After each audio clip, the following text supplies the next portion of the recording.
Federal Drive is presented by GEHA, Government Employees Health Association, proudly providing health and dental benefits to federal employees and their families. Visit GEHA.com. When a nuclear explosion or accident occurs, time is critical. Scientists at Pacific Northwest National Laboratory had developed an AI-powered method to speed up the complex chemical analysis needed to understand what happened. By guiding lab steps more efficiently, this breakthrough could help officials identify nuclear materials faster, boosting safety, security, and response efforts. Joining Federal Drive host Terry Gerton earlier to explain this new approach and its impacts is Dr. Nick Unack. Dr. Unack is a radiochemist in the National Security Directorate at the Pacific Northwest National Laboratory. To give you a simple definition of what nuclear forensics is, it is an investigation to characterize nuclear materials that is either an interdicted material or device, or an examination of post-detonation debris, with the primary aim of assisting law enforcement and the U.S. government to prevent, mitigate, or attribute that material. So we don't hear a lot about nuclear explosions, and I think that's a good thing, but how often does it happen, and why do you need to move kind of quickly with it? Well, it is a high consequence event. It doesn't happen that often, thank goodness. This is an interesting job I have. It is one that I genuinely don't necessarily want to be applicable at all times, but we need to go as quickly as possible so that the decision makers can make decisions quickly. And so this has been kind of a process that takes a lot of time and a lot of computing power, right? In the past, I would say that it's taken almost no computing power at the end of the day.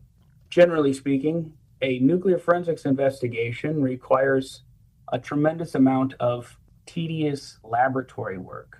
So I primarily exist in the post-detonation world, where we look at that complex nuclear debris after an explosion.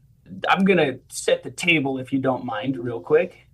So after this explosion has happened, you end up with a highly complex matrix of material that contains a bulk of the periodic table and is highly radioactive.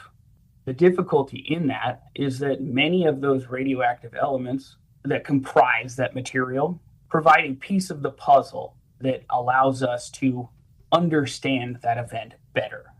And isolating and combining those individual pieces to build the puzzle requires a lot of effort and a lot of chemistry. You've used the analogy of trying to figure out the ingredients of a cake after it's baked. So maybe walk us through that analogy compared to what you just described.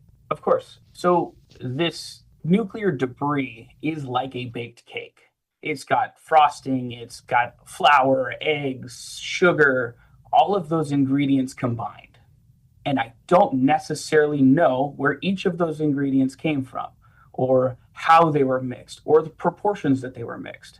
But through these tedious investigations, we can start to take those pieces apart and say, hey, those eggs were an organic egg from a specific place, and this flour was cake flour versus bread flour. And that information is passed on to the decision makers that actually decide. So if I could then extrapolate it to a real world example, and you could tell me whether this is right or wrong. If we had been totally successful in our attack on Iran's nuclear facilities, and there might have been an explosion, would you have gone in then to look at the debris from that and figure out where they got the bits and pieces from? Not necessarily. That one is an interesting one. We theoretically could have received material, but that sort of detonation is a little different than a nuclear detonation. So yes, we could tell you what it was made of. We could probably tell you all sorts of information that would allow decision makers to make better decisions with regards to how they respond to Iran. But outside of that, no, ma'am. I'm speaking with Dr. Nick Unack. He's a radiochemist at the National Security Directorate at Pacific Northwest National Laboratory. All right, well, then we'll go back to your example with the cake. All right, perfect. The thing that I want to kind of reiterate is that it does take time, and that time is of the essence. So in this case, our primary aim is to decrease the time from start to finish. And this is where our research has kind of come into play. And so now you're using artificial intelligence to speed up that determination process. Tell us how you're doing that. So our general approach here is to take a few baby steps. And in this case, this is a baby step. We're combining generative AI and computational chemistry experience, as well as nuclear material composition understanding and expertise, to start at the very simplest scale of interaction. So interaction between a molecule and an ion. And these things actually matter. These are the very specific to the nuclear forensics investigation. So we're looking at these fundamental interactions and we're building up complexity. With the ultimate goal is to use these the interactions between these molecules, ions, etc., at different scales to provide optimized and targeted chemistry for our actual chemical separations. So we're streamlining the process so that we can get at those individual pieces of the cake or the puzzle more rapidly. And what are the practical benefits of solving this problem more quickly? Does it help first responders? Does it help investigators? What do people do with the information you provide them? So what PNNL does is that we actually provide the data. There's a whole separate group of people that end up putting that puzzle together after we've provided them the pieces. Those individuals within the US government or some other organization, they end up talking to the decision makers. And the faster we provide that information, the faster we can make those decisions. And the better we provide that information, the higher fidelity or et cetera, that improves the decision that we can make. So you mentioned that this first project using the AI is a baby step. Once this baby starts to walk, where does it go? Does this mean that you can get the testing capacity out into the field as opposed to keeping it in a lab? Generally speaking, the laboratory setting, or what we call a fixed lab, is the area that we are going to say is the most important. That is where you're going to have your best analytical tools. You're going to be able to do the chemical separations as best as possible. Again, to get the highest fidelity information as quickly as possible.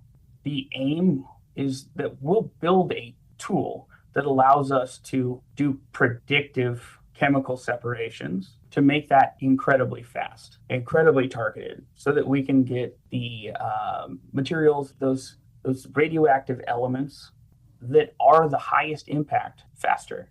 And are there other areas where you think that this analytical tool or process could be applied? Absolutely.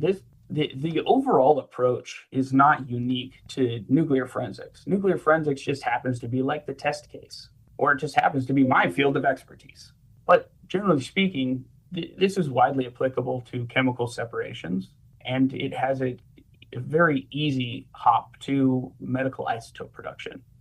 So what's your next step as you build out the research capability? Our next step is to continue with these baby steps. We're currently building more tools within our larger tool that allows us to do better interactions between larger bulk molecules with the aim of continuing to build up until we have a working generative AI tool that can take input that we can gather from, say, from the elemental or radiation signatures from that sample. Dr. Nick Unack is a radiochemist in the National Security Directorate at the Pacific Northwest National Laboratory.